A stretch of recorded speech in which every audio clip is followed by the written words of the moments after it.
Αυτό είναι το πρώτο πολύ μικρό βίντεο που κάνω για το YouTube. Θέλω να κάνω μόνο μια γρήγορη ανασκόπηση για το εργάλεο.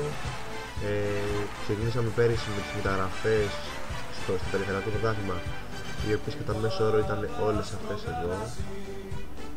Από εδώ, όλες αυτές εδώ, μέχρι και νομίζω από εδώ και πέρα, μέχρι το Φαγέ, έτσι. Καταφέραμε να βγούμε στην εθνική, στην τρίτη εθνική κατηγορία. Συνεχίζουμε φέτος στη Β' στην τρίτη εθνική κατηγορία. Εδώ βλέπετε τη βαθμολογία μέχρι στιγμής. Πραγματικά έχουμε ομάδα άλλης εθνικής. Αυτό είναι το πρώτο βίντεο που κάνω και θέλω να είναι λίγο γρήγορα, ας πούμε. Εδώ είναι το προσωπικό μας, ας πούμε. Όλοι αυτό εδώ.